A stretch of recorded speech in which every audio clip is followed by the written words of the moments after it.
This meeting is now being recorded.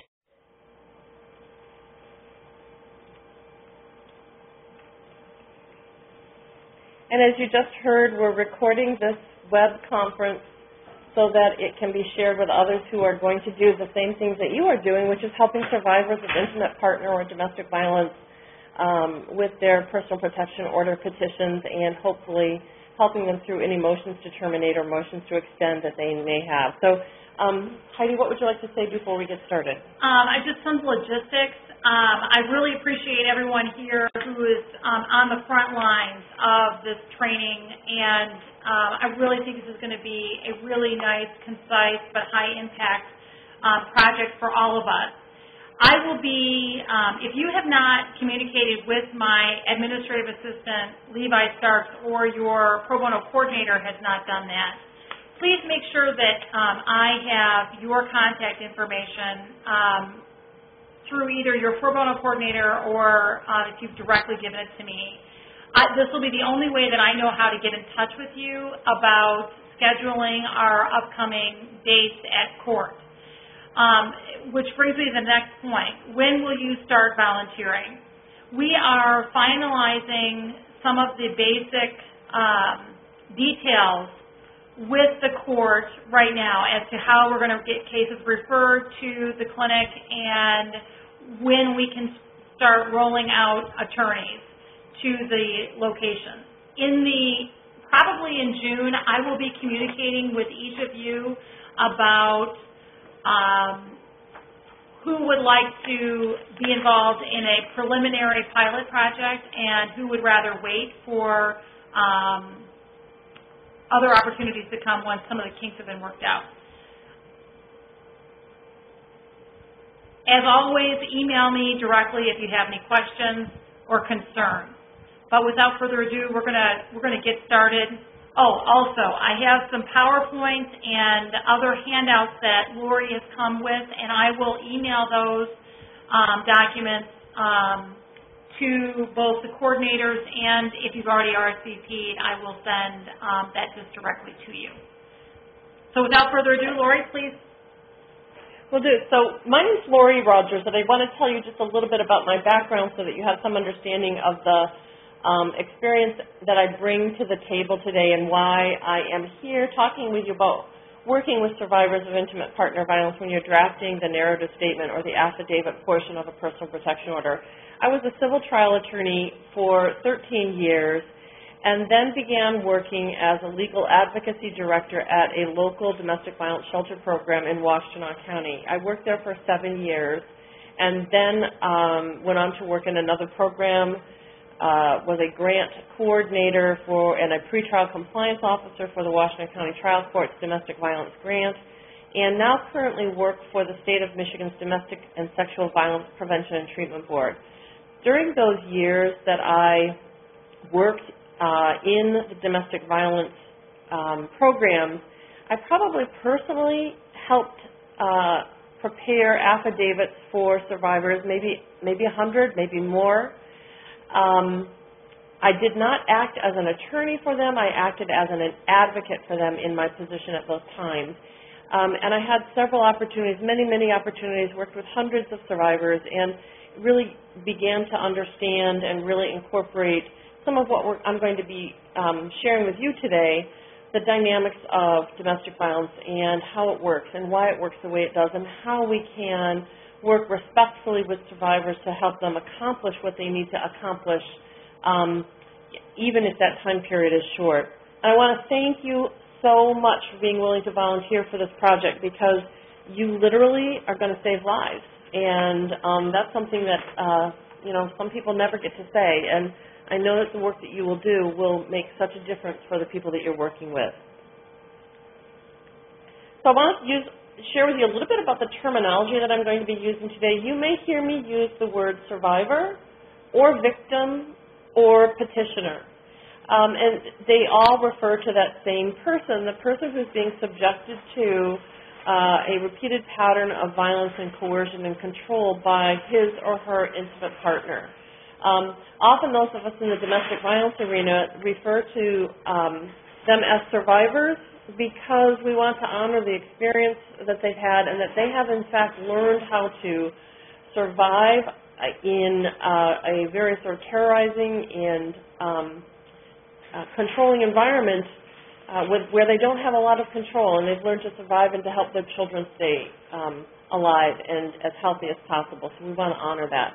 You'll hear me use the term abuser or batterer or respondent, again, interchangeably, to refer to the person who is actually engaged in the acts of abuse and physical force and coercion. Gender pronouns can be challenging sometimes. You'll most often hear me refer to a survivor as she or her and an abuser as him or he. That's not because it doesn't and can't happen where a woman is abusing a man. It can. It is just much less frequent. Men can batter other men in intimate partner relationships, and women can batter women in intimate partner relationships. But I'm going to be reflecting sort of what is the dominant or the majority of them in most of the situations that I'm talking about. Lastly, domestic or intimate partner violence. I'm referring to that now and defining that as we talk today as a pattern of force or threat, and it includes sexual coercion or assault. And it's coupled with other abusive tactics that are used by one person against his or her current or former intimate partner as a means of control. An intimate partner means people who are married or have been married, people who are or have been dating, people who have a child together, and people who have shared a household together. The Michigan statute that defines what a domestic violence, assault, and battery is talks about people who live in the same household or did in the past. And that, of course, can include people who are not intimate partners. We are not talking about nephew and uncle or parent and child or siblings or roommates here today. We're talking about people who have or had a relationship of intimacy as partners.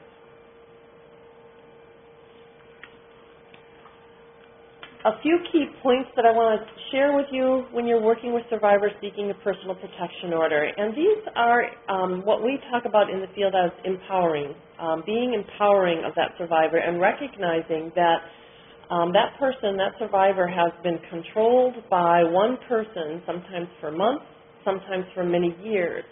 And we need to be able to help them be in control now of what happens to them as they begin to leave. So the survivor must be in control of the process at all times.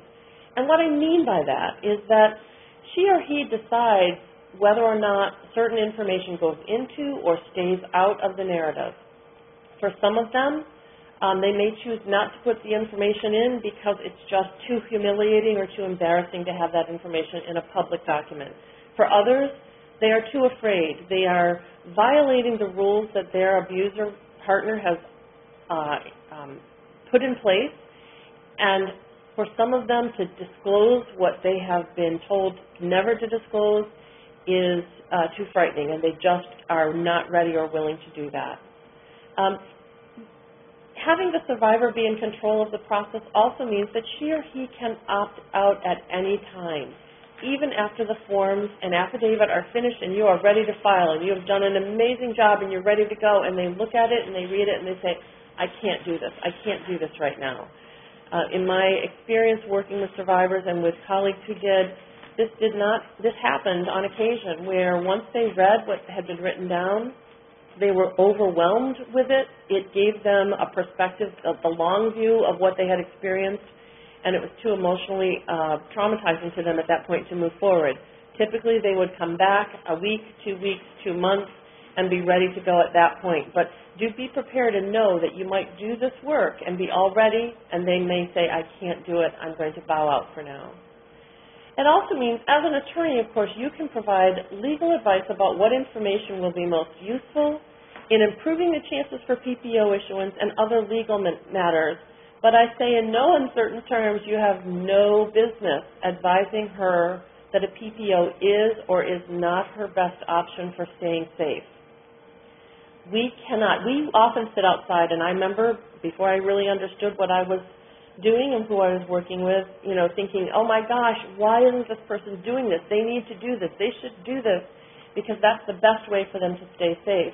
And what I've come to learn is that survivors have been able to sort of figure out what will keep them safe and what won't and under what circumstances. And as they move towards a PPO, they may realize this is not the best option for me right now. So it is an option, but we cannot, in our position, advise someone that it's their best option. When we're working with survivors seeking a personal protection order, we also want to be sure we provide accurate information to them about what PPOs can and cannot do. This, for example, includes the likelihood that different protective conditions that the petitioner is asking for will or won't be granted. Now, you may not know this as you begin this work, but you're going to be relying and turning to mentors like Heidi and others who have practiced in the Wayne County Circuit Court in the PPO court for some guidance about it, and you will develop your own experience where you will begin to see how judges respond to certain things and whether it's likely that certain conditions will be granted or won't be granted. You'll need to explore with that survivor the likelihood that his or her abusive partner will violate the PPO, and most will. And you are able to tell that survivor that in a respectful way. Can we talk a little bit about the likelihood that your abuser will violate it? This is because survivors, like many people, think that orders in and of themselves will make a difference. And they may believe that their abuser will respect that order. And they may have good reason to believe that, and they may be right. But in many cases, it's just that belief that somehow a court order means something to people that they'll respect it. And most abusers will not respect that court order any more than they respect the criminal statutes that make crimes the acts that they're engaged in. But one of the things that you can share with that survivor and to understand yourself is that the PPO is much more than just a piece of paper. Many people, you'll hear people say, well, it's just a piece of paper and it doesn't do any good. It does a lot of good if people are able to use it and law enforcement is able to respond. So, for example, the personal protection order provides an ability to treat certain acts as if they were crimes. They have police intervene and arrest for acts that otherwise they could not. So one of those prohibited acts might be a condition in the personal protection order that says to the abuser, the respondent, you cannot come within 5 blocks of this address. And so if they're within 5 blocks seen walking down the street, their car is seen turning the corner, at that point, that survivor or someone acting on her behalf can call 911, and police have the ability to arrest them simply for being within 5 blocks of that residence or that location. You need to explore with the survivor, is she willing and able to call police to ask for enforcement if violated? Because the personal protection order has no real teeth in it if law enforcement isn't able to act and respond. And that's important to go over because survivors don't understand that when they come in. They don't know that the personal protection order isn't self-enforcing. Many survivors have not called police ever for many of the assaults that they've endured. And they don't realize that if the PPO is going to be of use to them, they have to be ready and feel able to call police to ask for intervention and support. So they may not yet be ready to do that. They very well may be, and you can move on. And then the other issue to think about as the survivor is seeking a personal protection order is how likely are police to respond in a timely way if called to enforce it. For some of the survivors that you may be meeting with in Wayne County, if they live within the city of Detroit, they will likely have a much longer police response time than if they are living in one of the suburban areas in the out-county Wayne County area. And that may make a difference in terms of whether or not the PPO is something that they feel will be helpful to them. In providing accurate information about what PPOs can and cannot do, you will want to understand and explain with that survivor that the effectiveness of that personal protection order depends on both the petitioner's willingness and ability to engage allies in enforcement. The more people that petitioner is able to have work with her and coordinate in enforcing the PPO, the more likely it is that that PPO will be able to be enforced in a way that keeps her safe. For example, is she able to give a copy to her employer and ask her employer to take steps to ensure that her abuser, if he comes to the premises, that he is stopped, that law enforcement is called?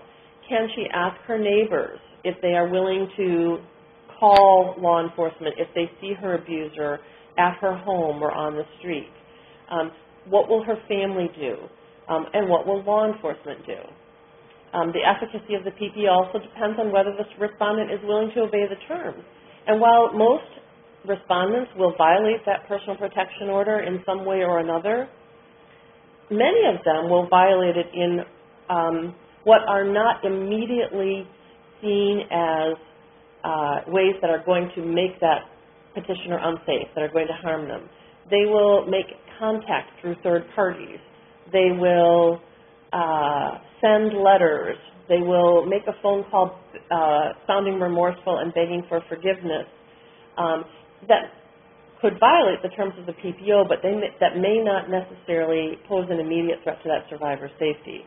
Others will refuse to obey any pieces of it and may come at her full bore despite the conditions of the PPO. And then that ability of others to engage with her in safety planning, to watch for and report violations, and to call police, those are all things that can make the personal protective order more effective or less effective. As allies and advocates for survivors, we do have to remember that there are some very real personal and potential disincentives for some of them when deciding whether to complete the PPO process. The survivor may determine that, my abuser's, my partner's reaction to the PPO is likely to be far worse than anything else I might do right now, so I think I might hold off. Others in her life may think she's taking it too high of a level, that they may not be supportive of her in seeking a personal protection order, and that may be hard for her. She's got to disclose that history of abuse. And it can be very humiliating and embarrassing for her. And there are likely some things that she's not going to tell you because they're too humiliating and embarrassing to disclose even while she's trying to get the personal protection order. And we need to let her know that the abuser is going to get a copy of the petition and will know that she has disclosed this information. And for some survivors, this is a breach of the rules, the informal or formal rules that abuser has set, which is that you are to tell no one the truth about what I am doing to you. This is a secret between us. And finally, there may be a hearing at which she will have to testify, and that may be more than they are able to sort of process and deal with at that point in time. So that survivor may decide not to go forward because of these kinds of things. So let's talk a little bit about the process of preparing the narrative affidavit. You're sitting down now, you're in the office that's been set up for you at the Wayne County Circuit Court, wherever you are, and the survivor is coming in. You've got maybe an hour to meet with that person and find out the information to put in an affidavit. And you're going to be challenged trying to balance the time constraints that you face and the time constraints that perhaps the survivor faces, because she may not be able to be there longer than an hour. She may have just that amount of time before she has to be back home or somewhere else where that batterer is expecting her so that he does not suspect what she's doing.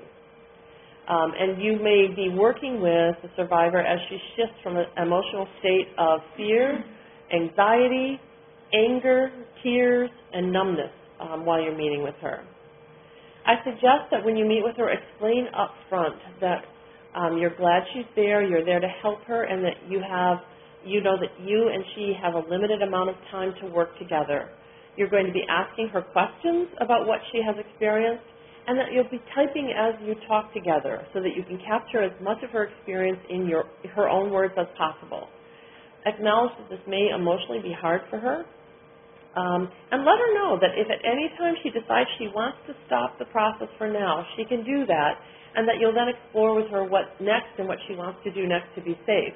But as long as getting a PPO today is her focus, then your job, you can tell her, is to help her do that. And so you may stop her at times to make sure you both can focus on getting the information the court's going to need to decide whether or not to grant the personal protection order.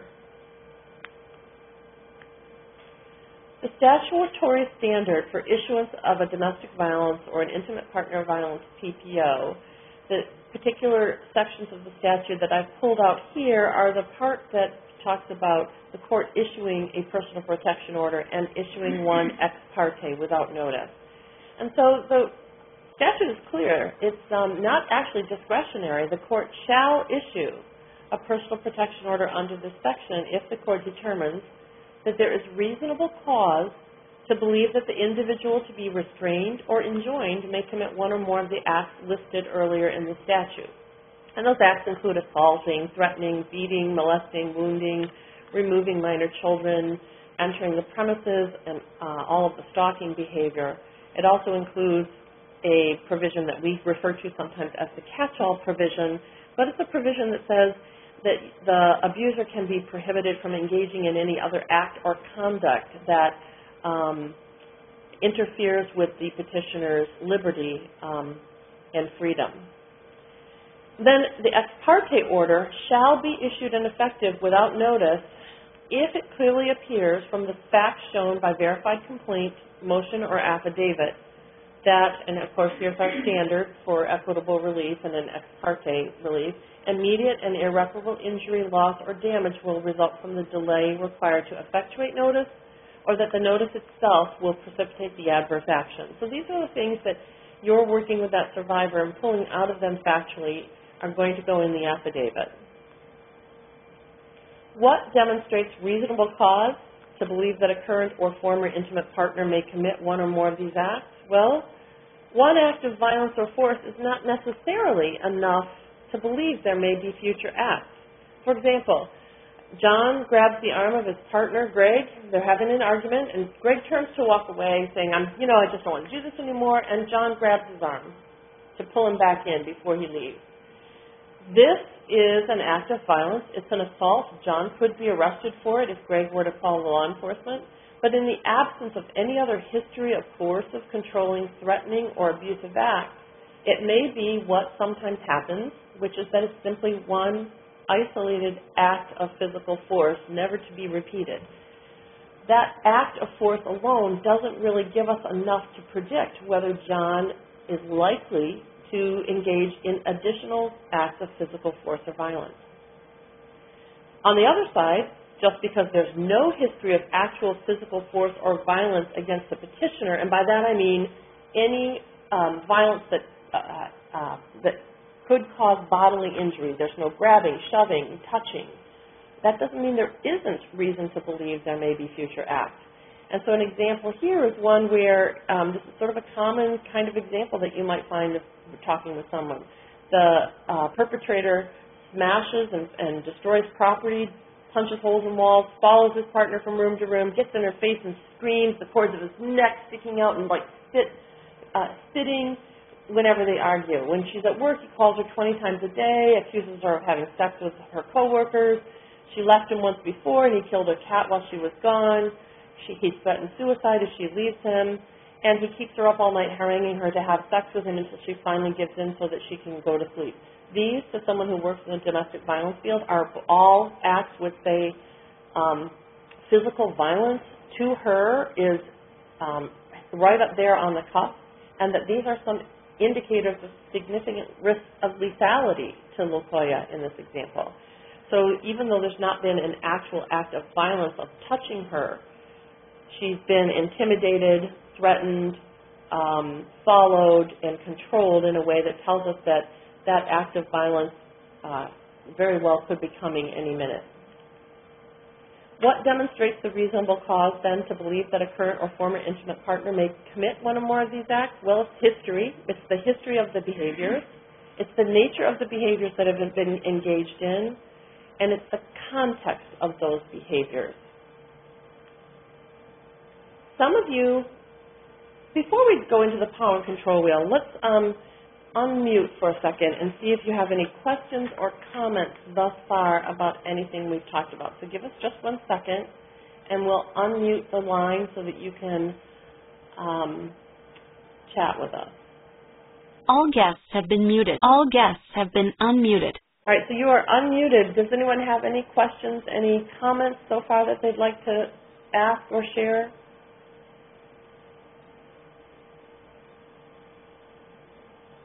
One thing that I just want to make a point of regarding what Lori was talking about, we will, I was writing down, how are we going to know what police enforcement times are? And I think, well, there's 2 responses. Number one, I will be giving some information about what I know about Western Wayne County and Wayne County's police response times to the volunteer group. But generally, when you're on the spot, one kind of good piece of information is that the survivor often knows what her experience is with the police.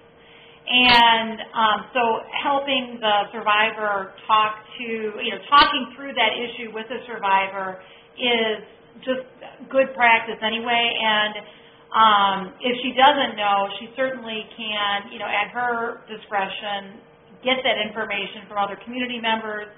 Hopefully she's working with the shelter, or if she's not, to call the local shelter to get some information so that she can better prepare herself. I mean, we're not, as volunteers who are going to be there for a half an hour, are not going to be able to provide her all of the information.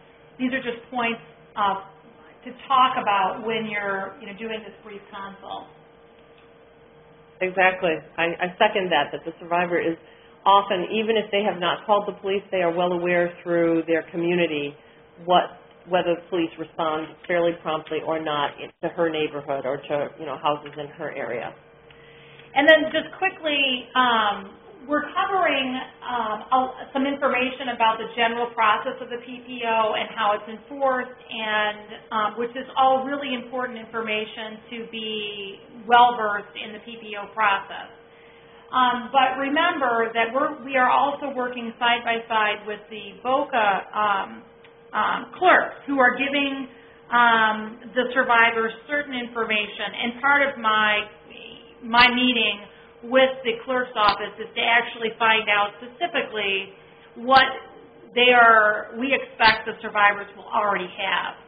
And I will pass that information along to this group and to the volunteers so that we know what information we really need to stress because it'll be heard for the first time from us, and what information can just merely be confirmed because we know that the information has already been provided just upstairs in the clerk's office. Hi, Heidi. This is Sherry. I wanted to also follow up on what you just said with regard to that. Do we know if they have any assistance for actually getting the respondent served with the PPOs? Because I know it's also key that the PPOs enter into the lien system so the police actually know that there's a PPO there, because they don't know coming unless that's actually in the lien system. So is that something that's discussed with them by us? I suspect that we are going to talk about that later on, but if in Wayne County, we do have a process for service, and we will be talking with the VOCA clerks to figure out what information they are providing and reinforce or supplement that information. So it is important to get the PPO served, but note that, and again, I think we're going to be talking about this, but note that the PPO is effective upon issuance by the court. And the court clerk, Lori, correct me if I'm wrong, is required to get this information onto the lien system. It's not a matter of service that gets it onto the lien system. It's the court clerk who gets it onto the lien system. So the survivor is not responsible for coordinating that effort. That's correct. And even if it's not yet been entered onto lien, that doesn't prevent or should not stop law enforcement from responding. It just means that they've got to then confirm that the PPO is a valid PPO. Hopefully the survivor has a copy, and what their enforcement ability depends on whether or not the respondent acknowledges having been served or immediately complies when they serve the respondent at the scene. All guests have been muted. All right, so we've muted you. You have been silenced again. My apologies, and we're going back to the presentation. Some of you may have seen the power and control wheel before. Some of you may have never seen it, and so I say we're revisiting it because these are the tactics and behaviors that are key indicators of future or continued and typically escalated abuse, threats, intimidation, and violence. So one of the materials, handouts that you'll be getting from Heidi is a more detailed description of the kinds of acts that fall within the power and control wheel, these spokes. But I want to tell you a little bit just about what this is and how helpful this can be to you as you work on preparing the affidavit for the petitioner. You'll see around the rim of the wheel, it says sexual and physical violence. Those are the acts of physical force that have been used or are used, and they're the glue that holds this wheel together. Those acts of physical force may be very infrequent. They may happen every day. Every survivor's experience is different in terms of what her abuser is doing, but there will have been some, or they are on the verge of some. One of the things that survivors often do not talk about at the first, second, or third meeting with someone who they are working with is the sexual violence. But that sexual violence and coercion can be as overt as physically forcing someone, raping them in their relationship, or waking them up in the middle of the night having penetrated them digitally or with their penis, or as we talked about in the example, just simply haranguing them, refusing to let them sleep, accusing them of being unfaithful, and if they aren't unfaithful, prove it by having sex, or wanting to have sexual contact with them after having abused them and hurt them. And so it's very coercive and very intimidating, and also very hard for survivors to understand what that's about and to talk about.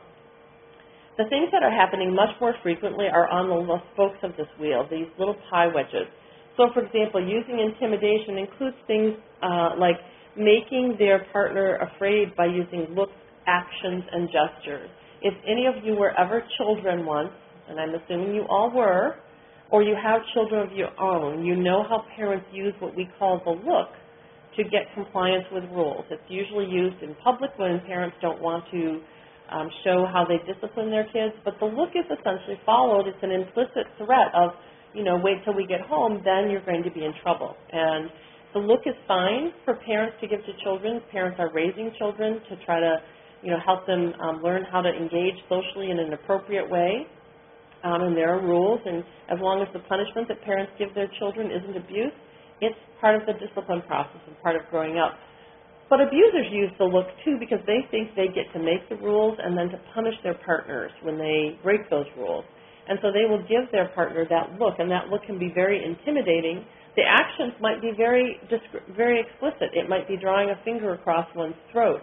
If I have strangled my partner in the past, all I have to do is hold up my hands and squeeze them together as if I'm squeezing their neck and say, don't go there, don't go there, and that gesture alone can be intimidating.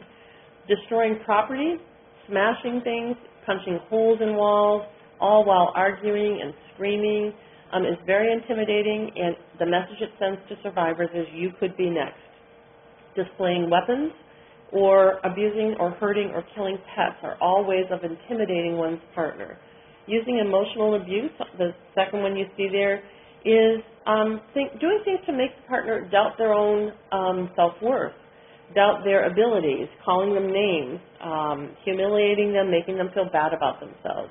Using isolation, there's a host of things that abusers will do to isolate their partners, and sometimes that isolation is built into their relationship.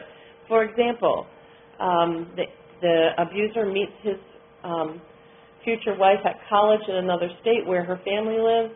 They marry and move back to the abuser's hometown 2,000 miles away. That survivor is already isolated. Survivors who are immigrants from other countries who do not speak English well find themselves isolated as a matter of course when they come to this country, and their partner can take advantage of that isolation to keep them further isolated and unable to reach out for help. Minimizing, denying, and blaming. Batterers will do this all the time to their partners. They will say things to them like, I am so sorry I hit you, but if you would only stop wearing that dress, talking to other people, disrespecting me. You can fill in that blank 1,000 different ways. But it's really not saying I'm sorry. It's saying it's your fault I did this. And if you don't want this to happen to you again, you'll stop doing these things that make me hit you, hurt you, abuse you.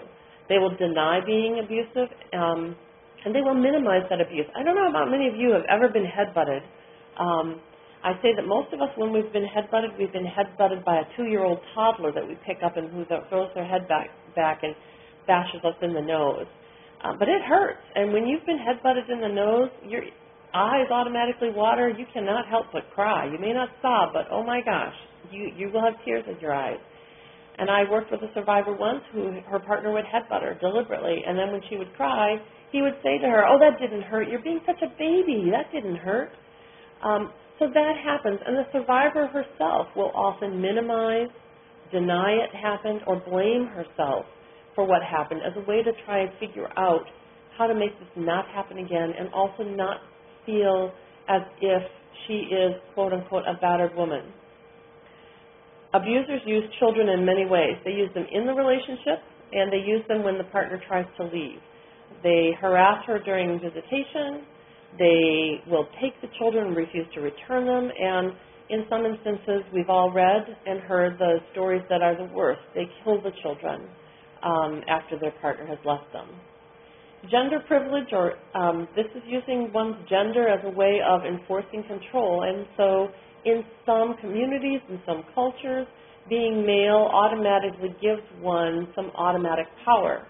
And that isn't a problem unless that automatic power is granted to someone who's abusive, and they will use that privilege then, that I set the rules, I'm the man of the house, it's my job to, as head of the household, to do these things, and you need to obey me. Economic abuse, we often think about that as the batterer, the abuser, controlling all the money.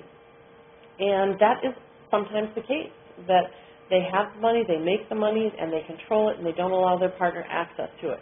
But be aware that economic abuse can also be perpetrated by an abuser who is unemployed and has no means of financial support themselves. They rely on their non-abusive partner, on the survivor, for money. And the reason that is that I can, if I want, screw up my partner's life simply because I'm child care. When she goes to work, I'm daycare, and I just tell her I'm not going to be daycare today, so you're not going to get to go to work, because if you do, the kids will be left alone. And if you leave the kids alone, I'll call Child Protective Services and turn you in. Or if I'm willing to hurt my partner and hit them and hurt them and degrade them to get the things I want, I will have as much money of hers as I want because I'm willing to do those things to get them. So while it seems counterintuitive that someone who is abusive and without a job might actually work to make their employed partner unemployed, abusers will often do that as a form of economic abuse, because whatever economic resources are coming into that household, the abuser gets first claim to. And so it doesn't matter whether she's working or not. And finally, using coercion and threats. That can be things like threatening to leave, threatening to commit suicide, reporting her to Child Protective Services, making her drop charges, making her do illegal things. There are survivors I worked with that they did not use drugs, but their partner did, their abuser did. And their abuser would make them go out on the street to the corner and do the buy. And so if anyone was going to get busted, it was going to be her.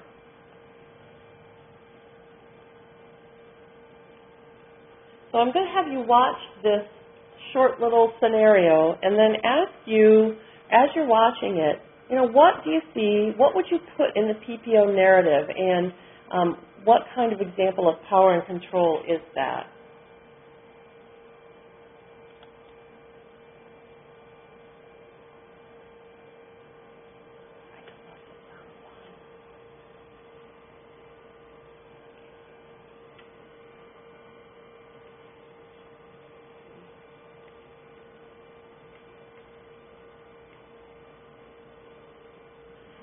We're going to just check and make sure that the sound is on. Let's see what happens. Can you play it?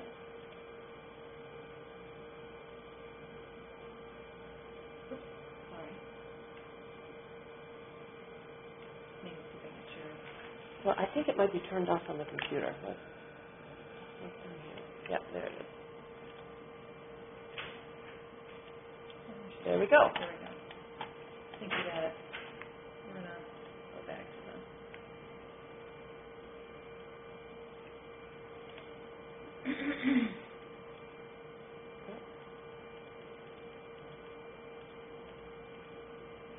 Okay. This should work.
So let's unmute you and share with us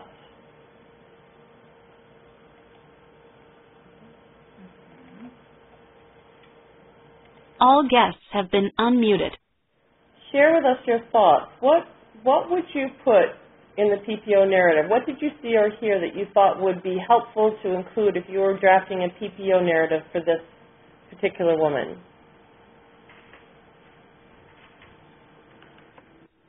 Could you guys hear it? First of all, could you hear what was being said in the video? I could not hear it. Oh, well, that's not helpful then. If we can replay it, if that would be helpful, and try to hold the phone connection right next to the speaker, because it's what's being said, of course, as it accompanies. But what did you see happening that you thought might be important to include?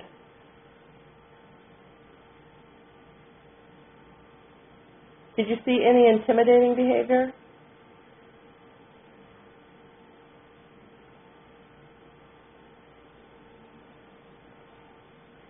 Well, from what I could glean from a little bit I could hear, he appeared to be isolating her. I think he said that her family couldn't come in the house. I heard correct. That. Yes, that's correct. she could not go to the party, and I think he said something about she wasn't supposed to buy that dress or something like that. Yeah, she couldn't okay. use his money. Yep. So economic control, isolating, and obviously he came at her in a way that was threatening, the way he approached her and stood up and verbally abused her. Yeah, and how would you describe that if you were to describe that and put into words? You know, how might she describe that to you? What would you say in the affidavit about his approaching her?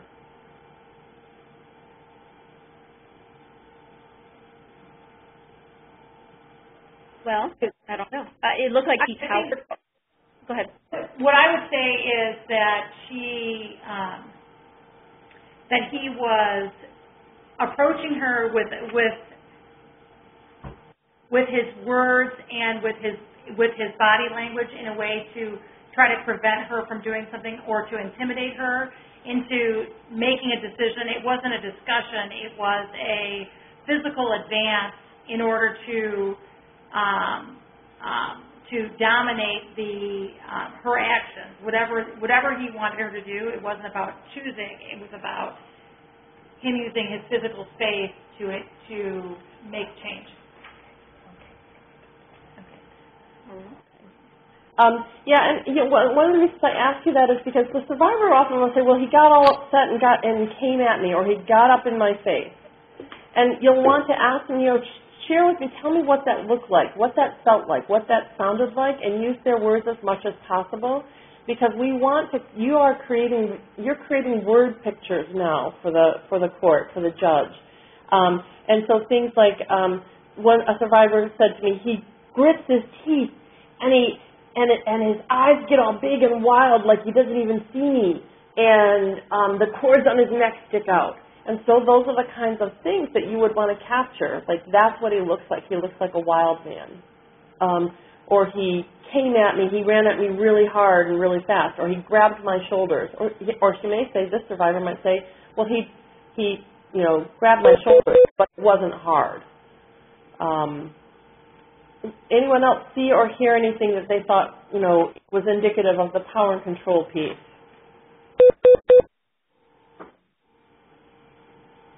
What did you think about the fact that she picked up a big glass ashtray and clubbed him with it?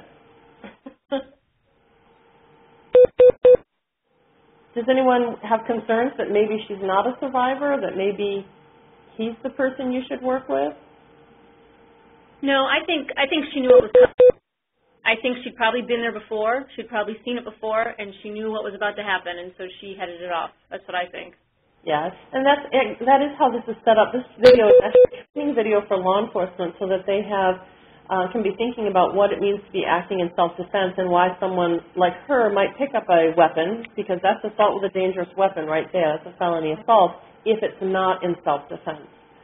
And so some of the survivors you meet with may in fact have a criminal conviction for something like that against the person that they are seeking a PPO for.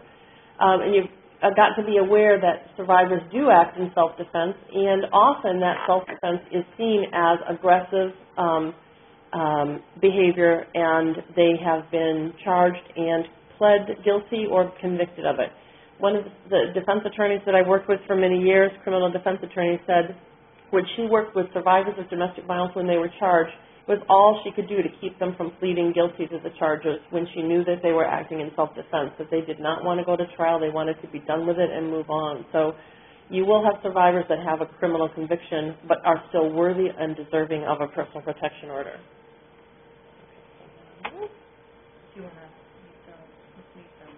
Yeah.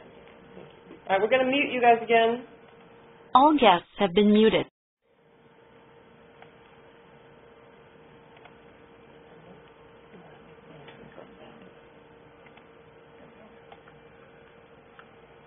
So let's talk about thinking about the structure for the affidavit. People do it in different ways, but in the years that I did this is how I began to sort of structure the affidavits, to provide some highlights for the court to understand what they were working with and to give them an understanding of the power and control pieces that were happening. to me it's important to give that to the judges, even if the judges say they don't want it. It's important because we are educating them about what's the difference. Why is this situation, the video you just saw, if he were to come in and say, she was just arrested last night, she clubbed me on the head with an ashtray and I have 7 stitches here, I was in courts where that was enough for him to get a PPO. And that's that one act of violence that sounds really scary, but you don't have the context, you don't have the history, and you don't have that indication of what is the nature of the violence and how it's been happening. So think about, and this is where you can begin with them, but you want to summarize the history of that relationship. You know, what's their relationship been? Are they still in a relationship? Do they have children together? And you can summarize that very quickly in one paragraph. So this is who I am, who he is, what our relationship status is, and where I am now. And then move into the history of physical force with a description of any injuries that they may have had. You can start with the first use. What do you remember was the first time that he ever used force or violence?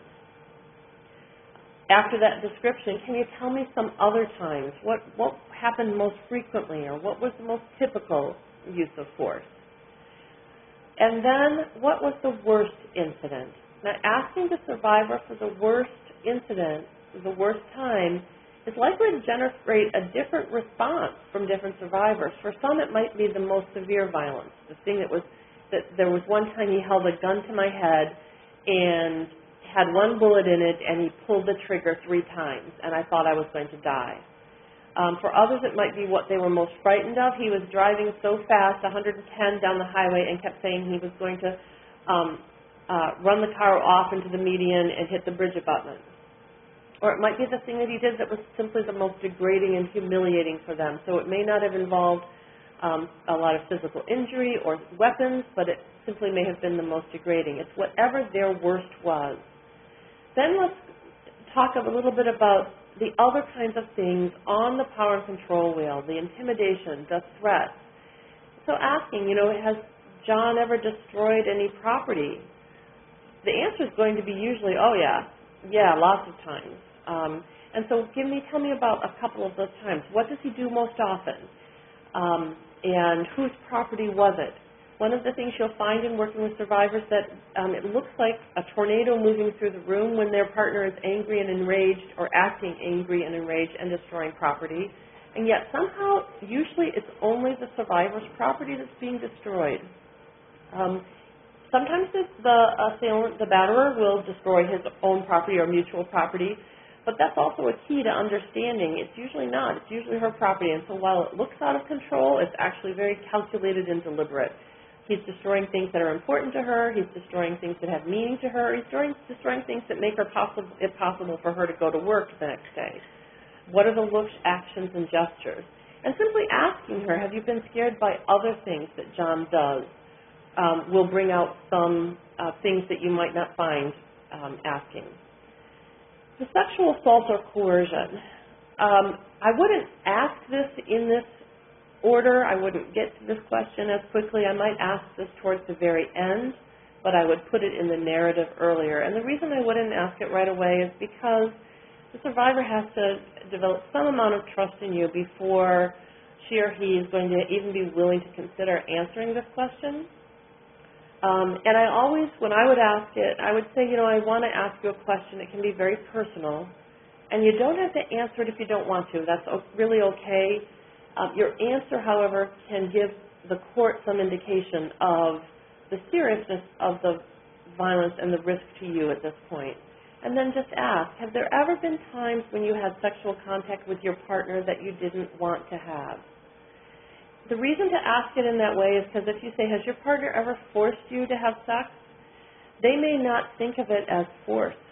They may not think of it as force. It was sex they didn't want to have, but they see force as holding me down, pinning me down with the arm, pushing my legs open, and penetrating me. They may have been woken up being penetrated, as we talked about earlier.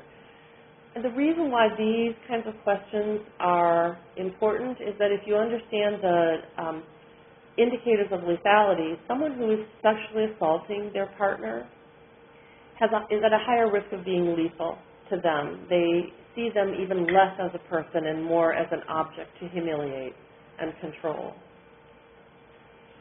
Then ask about the children. Are you ever worried about whether your partner will hurt the children? Has that ever happened? Are you ever worried that your partner will take the children from you? You will find most of the time there's something in there that they're concerned about, but every once in a while the survivors say, no, he's a good dad. I don't ever worry he's going to hurt the kids. And that they are often the best judge of that, so, there may be nothing. Threats to kill himself or to kill the survivor or others. Has he ever said anything that you heard as a threat or that you understood to be a threat to kill himself? Because sometimes it's something like, he would say to me all the time, if I ever left him, there was no point in his living. If I ever left him, he would not go on. And those are less explicit threats, but an abuser who says those kinds of things is intimating self-harm or suicide. And why we care about this in the PPO affidavit is because an abuser who has threatened to kill himself is more likely to kill his partner before he kills himself, and or the children of his partner, and or sometimes his own children with that partner. The threats to kill the survivor, has he ever said anything that you heard or as a threat to kill you? Are you ever afraid that he might kill you? Now, some survivors will say, no, I don't think he'd ever go that far, and survivors are often the best judge of that.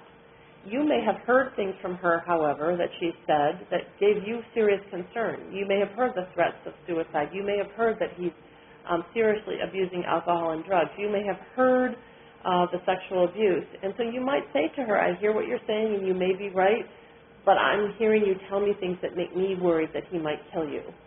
And sometimes that survivor might break down in tears and say, you're right, I didn't want to say it, I don't want to believe it. And other times they will be very clear, no, I hear you, but that's not the case. But if there are threats to kill himself or to kill the survivor or others, those are critical to get those into the PPO narrative, that affidavit. And then other abusive and controlling tactics, such as stalking and jealousy and economic abuse. Those are, again, things to show the court about the kinds of control and coercion that's going on in the relationship. And stalking, we don't think of stalking. We think of stalking as what happens when someone's not in a relationship or has left the relationship, but the stalking usually begins while the relationship is ongoing. And the survivor may not see it or perceive it as stalking, but the abuser is calling her at work 100 times a day. He's checking her cell phone to see who she's talking to. He checks the odometer on her car to see if she's really, truly only been up the 5 miles to the store or has she been somewhere else. He hacks into her Facebook account so that he can see who she's corresponding with. He shows up at the bar or the restaurant or at her friend's house, places that she's gone with friends, to check up on her, to raise a scene, to make her uncomfortable, to make her come home. He may text her incessantly while she's out and about. Where are you? What are you doing? Who are you with? All those kinds of things are stalking behaviors that you could include in that PPO narrative. She may have other evidence of abuse. If he's been texting her incessantly, she may have several of those texts saved on her phone right there that she can save you and you can type in verbatim and quote. She may have voicemail messages that you can listen to. Let her know to save them, to find a way to archive them.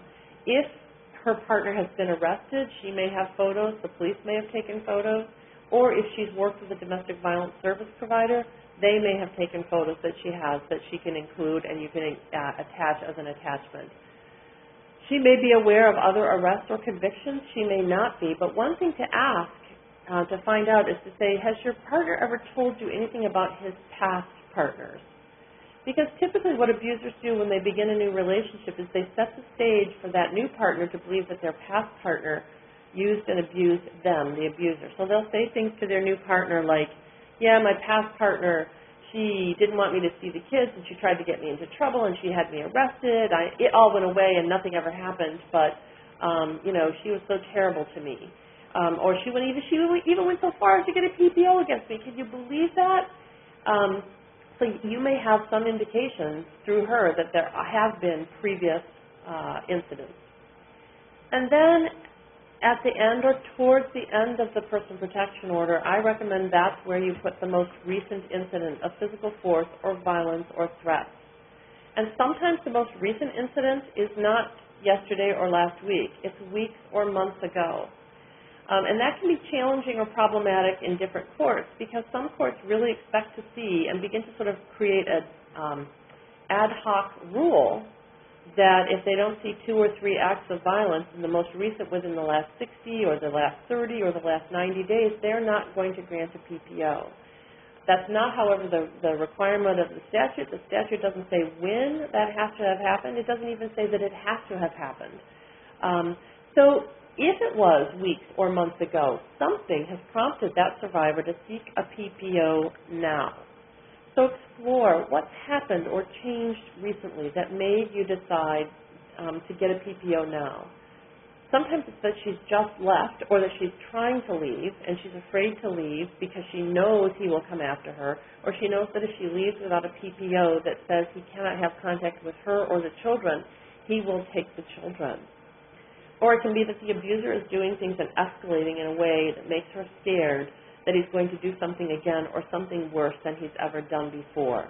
So if you ask her what happened, what made you decide to come in today, what's been going on that made you realize that now you wanted to do this, you'll get some information that can hopefully flag for the court that it's important to do this now, even though the most recent act of violence may not have occurred for several weeks.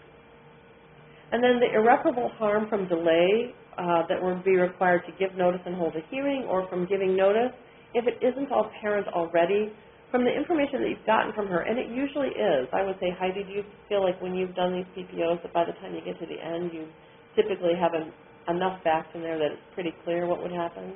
Yep, I definitely think that's the case. Yeah. But you can ask the survivor, what would happen? What are you afraid will happen if you had to wait 2 weeks for a hearing?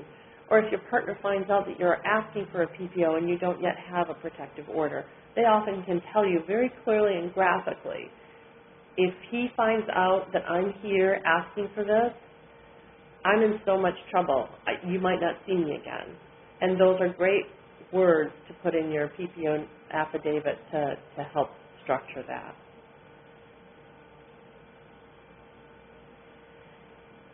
Now, you've been typing furiously, not at this webinar, but as you've been sitting with that survivor. And you could decide at this point, as you go back and try to clear up and restructure and put information where you want it to go in this narrative, you could ask the survivor at that point to begin filling out the name, address, and other demographic information on the PPO forms, the things that ask for dates of birth and social security numbers, descriptions of the respondent.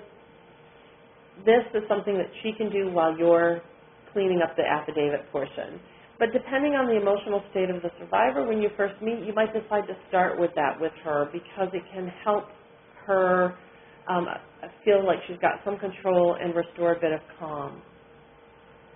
Use plain language. I recommend numbered paragraphs, and if you think in outline form like most of us do once we get through with law school, that ability to sort of use an introductory heading or introductory paragraph, my partner has assaulted me so many times, I've lost count. And then with subparagraphs, when we first got married, blah, blah, blah. When I was pregnant, blah, blah, blah. There was a time when we were on vacation and blah, blah, blah. And so you've given a sort of idea of what that history is. My partner refuses to, isolates me and tries to control where I go and who I see, and then give a few examples of that. Once you've completed that narrative, please show it to the survivor, maybe on the computer screen or in a printed copy, and read it aloud to her at the same time to give her a chance to correct information, to take it out, or to add information. And I say this and to read it to them because you need to be aware that you may have put it in words that she would never use, and she goes, I don't even know what that word means, or what do you mean here? You want to put it in her words as much as possible.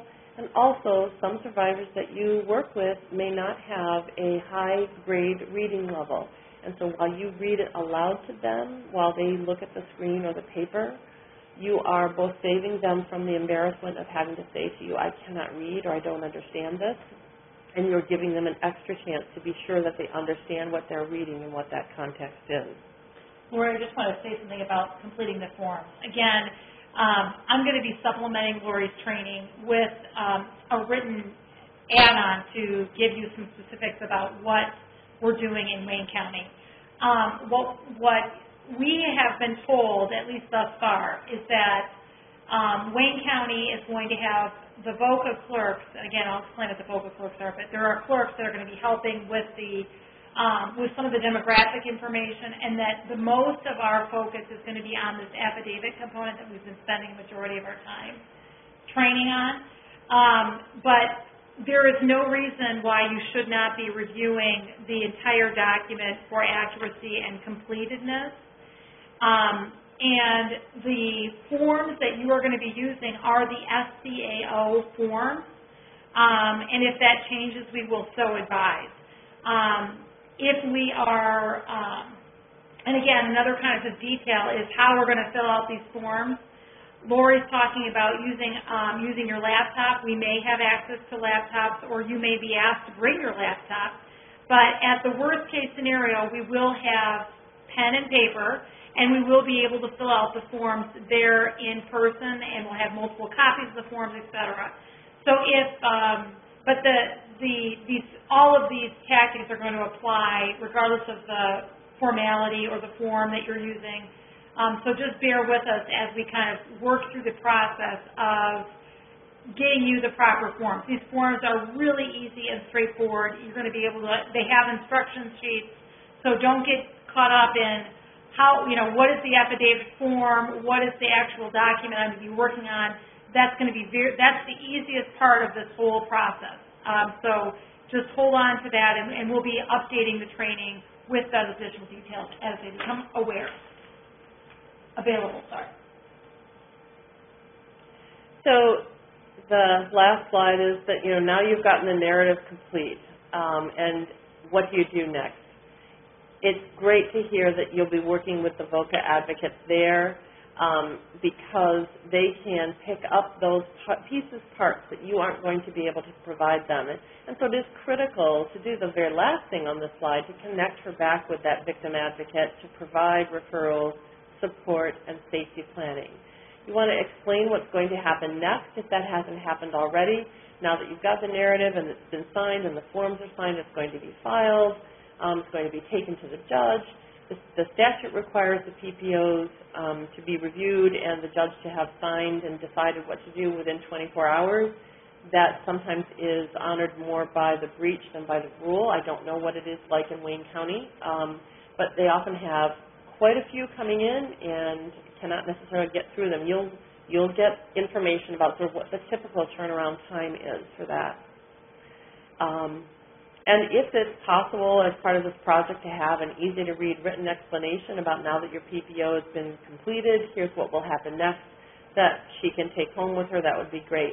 Recognize that even though that survivor may in fact be fairly calm, she may not be emotional at all, revisiting all of what has happened to her and repeating it to you has reactivated the trauma in her.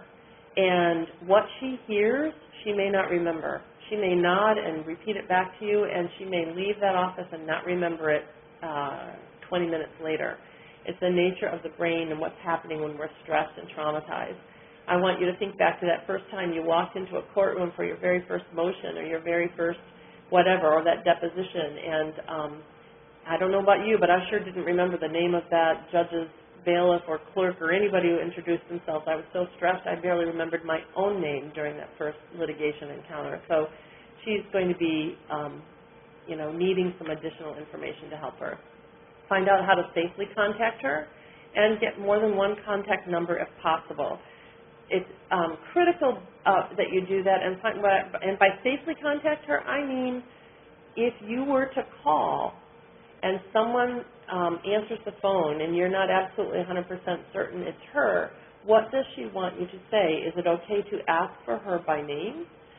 Does she want the people who might be answering the phone to know anything about that she's contacted you or getting a personal protection order? Because she may say, no, just say it's, Joe from down the street and I'll know who you are. And so when you call, that's who you say you are, because that's what's going to tell her who you are and that you're trying to get in touch with her. So I'd like to, if we can, open it up for more questions now. So we'll go and unmute you.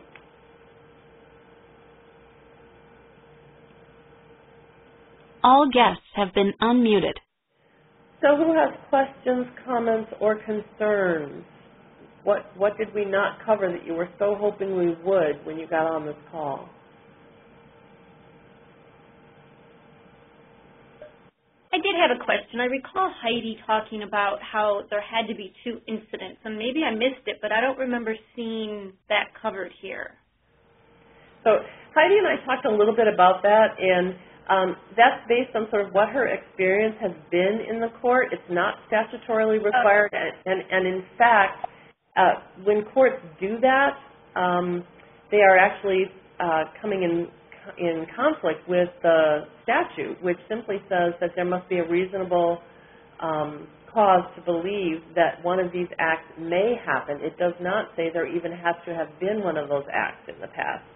But it's so the 2 acts, if there are not 2 acts of physical touching violence, you're probably going to have some things that take them up to the precipice. So, you know, the punching holes in the walls, you know, backing them up. Some survivors will talk about he would chest bump me, you know, and we don't think of that as violence, but he bumped his chest up, her back her up against the wall and literally screaming down at her, physically imposing, and with fists clenched down by the side and, you know, all the muscles straining as if they're about to blow up and explode. And it's all done in a way that's very intimidating and threatening, and so we just have to be able to get that across to the judge so that they understand the threat of violence has worked so far, and now that I'm leaving, I'm afraid it's not just going to be the threat anymore, it's going to be the actual violence. And let me just comment on that real briefly. You know, my experience down in Wayne County is they do want to hear have a good understanding of what's happening, and I call them the stories vignettes, and so I like to have 3 to 5 vignettes in my back pocket so that I can comment on them, and I like Lori's way, and it's actually the same way that I do it, which is I always like to come up with the first, last, and really most severe incident of domestic violence, definitely just to kind of get a good picture of what's going on, and it just helps me kind of put some parameters around the interview. But when you're going, so I like to have those and integrate those into your affidavit if you possibly can, just to give the court some context. But you're right that Lori, of course, is right that the statute does not require that. That's just been my experience. And again, the more information you can provide the judge, the better off you are going to be. And you'll see on the forms that they do have enumerated paragraphs with lines next to them for where you're supposed to put in incident number 1, 2, and 3. So if you were only to write, you know, 1 incident, it's just going to be a more difficult application to approve ex parte than if you were to fill the form out completely with 3 or more separate incidents of violence or threats or coercive behaviors. So that's really just been my experience, but Lori is right that you don't need, the statute does not require it. And you may find that what you want to do with the 3 places on the form is that's where you give the sort of summary, you know, that the worst incident was when he strangled me and locked me in the closet for 24 hours. The first incident happened and was this, and then the most recent incident was this, and you can say it near all of them, see attached, and you could include the sort of details and other things, but that's flagged it for the court in a way that says, oh, sounds serious. Oh, got that. One thing I didn't talk about also is think about, like, when you're structuring that narrative, do you want to highlight and bold certain pieces? Because that ended up being sort of my practice, because I wanted the context to be there, but if they could only skim it, I wanted the stuff to jump out. I wanted things like he grabbed me back by my arms and shook me back and forth while yelling at me. He tried to punch me, but he was so drunk he didn't realize the car window was closed, so he actually hit the window. You're going to get, one of the handouts that you'll get is a sample narrative from a personal protection order that I helped someone get many years ago. The identifying information has been changed and removed, so you wouldn't be able to tell who it is, but it can give you an idea of sort of how you might want to do that in a way that flags that important stuff for the judge who is reviewing it. What other questions or comments do you all have? This is Andy Boyce at Dickinson. Can you hear me? I can, Andy, thanks. Good, thank you. Lori, Heidi, thank you for this. So you get through the narrative and you're sort of reviewing things with the client, and they say, look, I don't really want to do this unless this is going to work. What's the response to that? Well, I always say that honesty, compassionate truth is the best policy. So but obviously in any given case, particularly those of us who are just the intakers, I don't know that we're going to have the experience to give and as you've suggested, it's not our job to analyze that question. Yeah. Well, one of the things, first of all, is to explore with her, if we do submit it and the judge doesn't grant it, if something else happens or so you have new information, you can always come back and try it again. So do you want to try it, knowing that if it doesn't happen, do you see, essentially exploring with her, is there a downside to trying it and seeing if she can get it? What would she be afraid would happen if she doesn't want to do it? Go ahead, Andy. Let me just clarify that the respondent will get notice, right? Yes. Only if the PPO is granted. Only if it's granted. Yes. There wouldn't, but wouldn't there be a response opportunity in the absence of an ex parte grant? If the judge denies it ex parte, typically they don't just automatically set it for hearing. Every once in a while, we would have judges who would grant it for 2 weeks and set a hearing for 2 weeks. I don't know if Wayne County would ever do that. But it has to be set up for hearing then. If it's denied ex parte, the survivor has the right to request a hearing, and the judge then needs to provide a hearing unless the judge has determined that the PPO petition is entirely without merit. So the respondent is not likely going to know that she tried and failed to get an ex parte PPO. So the survivor can sort of still be in control of the process. Yes. Yes. Okay. And then, in terms of predicting whether or not it will be granted, you're right. You can't say whether it can or won't be, and especially as you're starting out. And I always think, this is my experience. These are some of the first personal protection orders I've been helpful or I'm helping people with.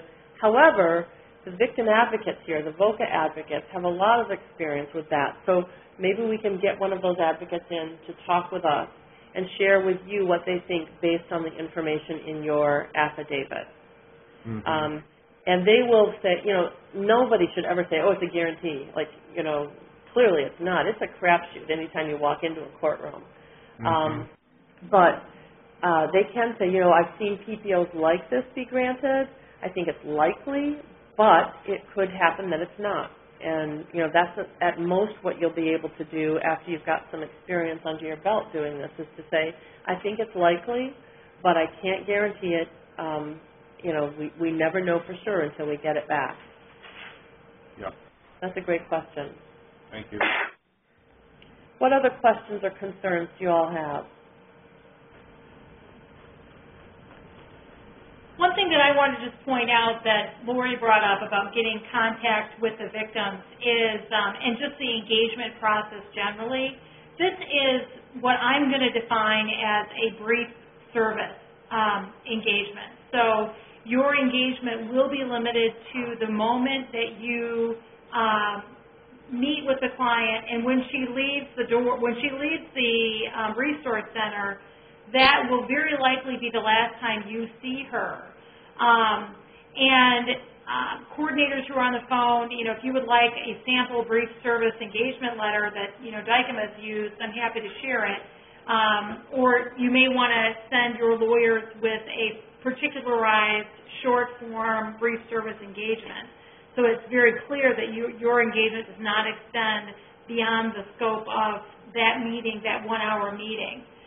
So it may not be necessary, in fact, it's probably not at all necessary to gather additional contact information, but I am going to be working with the court clerk's office to track outcomes for these PPOs and at a minimum try to get approval and denial numbers, but as it relates specifically to one or another application or petitioner, we're not going to be following up with them, at least for the immediate future. So just keep that on your that radar. I mean, we're only going to be seeing survivors, at 2 very specific times during a week. So we're not going to be following up with survivors, through their process.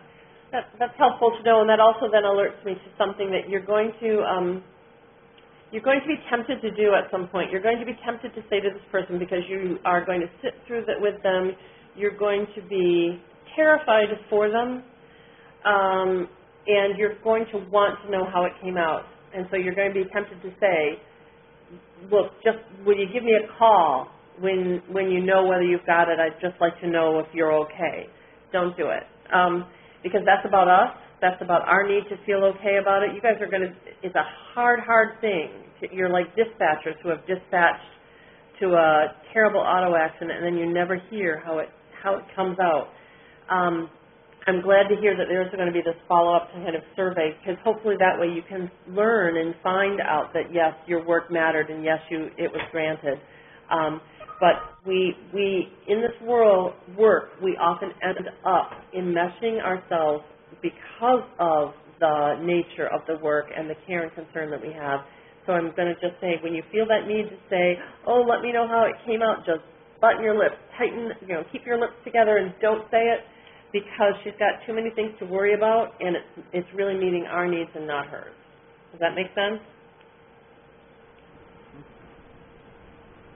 So the other 2 things that you're going to get the personal protection order statement, sample statement. You're going to get a detailed copy of the power control wheel, and you're also going to get a brief